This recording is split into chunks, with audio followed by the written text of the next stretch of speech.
Today on the Wealth Cafe, we are diving into all things 529 accounts. We are going to cover the who, what, where, when, why of planning for college for a loved one in your life. So let's start out. 529 accounts are to help pay for what used to be college expenses, but a change has actually occurred where you can use the funds in a 529 account to actually pay for K through 12 expenses.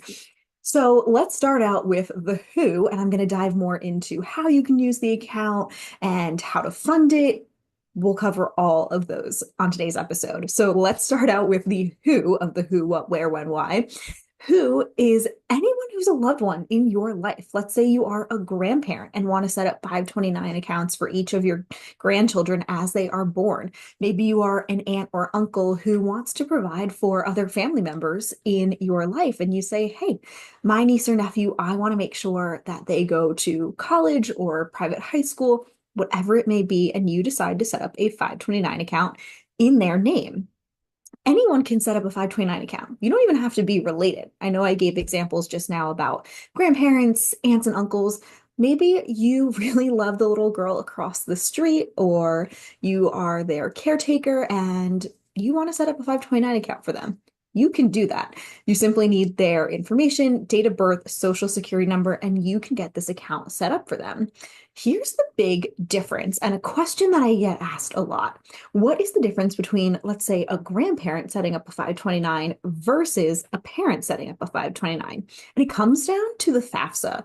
So the FAFSA is the form that you typically fill out when your child's accepted to college and you're trying to get financial aid, send over anything for grants, scholarships, whatever it might be. And this information is sent to the school to see what type of money and funding you can get from that institution to support their college education. As a parent, when you are applying for the FAFSA, they are going to ask about 529 accounts that you as the parent have opened, or that maybe even the child has opened on their own account. So you want to be mindful of that because it could impact any funding you're getting. Some high earners sit here and they say, I don't really expect to get any funding as it is. I'm not going to sit here and worry about that. And a lot of times people then sit there and they say, okay, is the growth in the tax benefits I'm going to get from a 529, could that potentially outweigh any type of funding I might get from a school or university? Here's the caveat. Let's say a grandparent or a neighbor opens up a 529 account for your child and is the one funding it. They are subject to gifting limits, right? So for 2025, they can only put in 18,000 to that account. Or if they're married, you can double that. However, you don't have to include those numbers on the FAFSA. So if the child's grandparent opened that 529 and let's say it now has $50,000 in it, that isn't taken into account when you are figuring out financial aid and applying for any grants or scholarships for your child. So we've covered the who, let's cover the where. So where do you open one of these accounts? There is a wide variety of places you can use Fidelity, College of America. Now, here's some of the tax caveats. Some states, and make sure you look this up because it does vary state to state, some states will allow you to get a tax deduction for your contribution to your child's accounts. I personally live in New Jersey, and in New Jersey, unfortunately, we don't have that benefit where contributors to these accounts get that tax deduction, but some states do have this. So make sure you are looking that up and you are aware of any of those benefits that you could get on top of the tax-free growth. So let's also talk about the how of using these funds, right? How do you actually use them? As I teased before, you can use these funds now for K through 12 expenses. Let's say your child, and I actually had a client who did this, their child went to private school starting in actually elementary school. They chose not to do this, but if they wanted to, they could have started using 529 funds for this. Why would somebody do this? They might be sitting here saying, hey, my child's incredibly gifted. They might be getting a free ride to college. I don't want to do that. Or let's say your student is a senior in high school and they got a free ride. I know a lot of colleges and universities, they start signing student athletes in their sophomore year. So you might be sitting here being like, oh no, my student has already, college tuition taken care of. What are we going to do with this money sitting in a 529? A great problem to have, right? And I'm going to get to one of the changes that we actually saw happen last year to how you can use 529s, but you might decide to say, hey, you know what? We're not going to need all this money for college.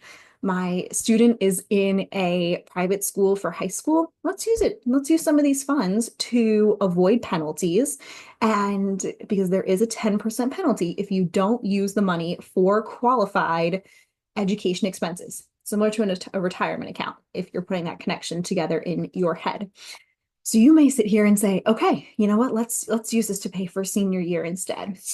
You can also use a 529 account to pay for other school expenses. So let's say your student, they get a full ride on their tuition, but they don't for their housing. So if they're sitting there living on campus for housing, and they also still need to pay for things like books, their meal plan, all those other little added bonuses that when you get the tuition bill, they start adding up and you're like, wait, where did these extra thousands of dollars come from? You can use within limits, make sure you look it up and know exactly what expenses you can and can't use this tuition for.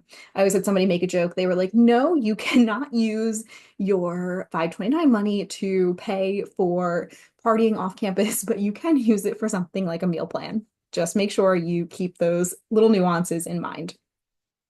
So we also had changes that came to 529 plans last year. So a lot of people, when I start working with them and we talk about for young kids, setting up a 529 plan, I always get the question, 99% of the time, I will say, that is, well, what if my child doesn't go to school?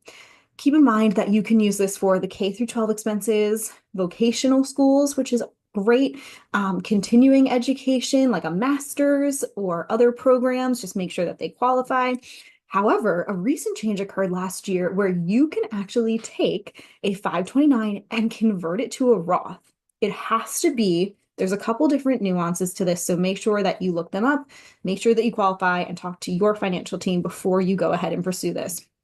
However, a couple of them are, it has to be for the same beneficiary. So if you had set it up for Jane Doe, it's that Roth IRA has to be for Jane Doe. It has to be the same beneficiary. You can't all of a sudden go from Jane to John. Or as a parent, you can't sit there and be like, ooh, I'm not going to set up a Roth IRA for myself. Unfortunately, not how it works. The account also has to have been open for 15 years. So if you opened up your 529 for your child when they were 2 years old, once they are 17, you are in that 15-year mark. This is to prohibit people from all of a sudden being like, oh, let me use this as a way to get more Roth money for my child or even for me. And this stops you from being able to open up a 529. You'd have to wait the 15 years and then do it. There's also a maximum amount of money that can be rolled into the Roth. And as of now, for 2025, it is $35,000. There's some different rules that you have to make sure you're following in there to actually do the rollover. So like I said, make sure you are talking to your financial team about this.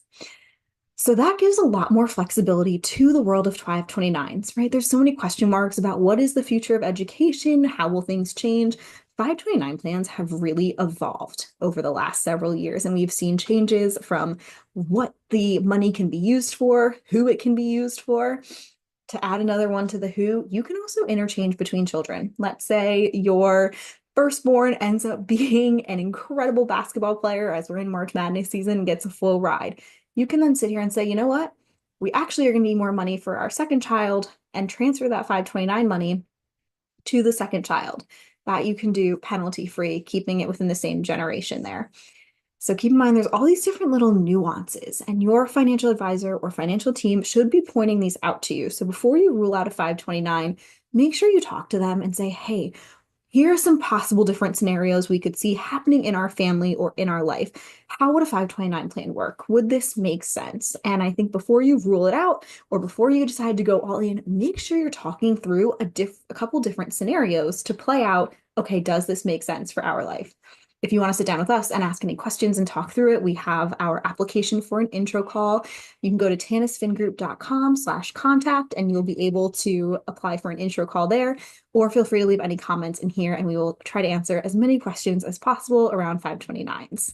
I hope this was helpful, gave you an idea as to the who, what, where, when, how of these plans working. And I hope that you are able to take this and decide if a 529 plan is right for you and your family. As changes continue to come out with these plans, we will make sure to be posting updates, so make sure you are subscribed and followed along and stay tuned as changes occur. See you next week.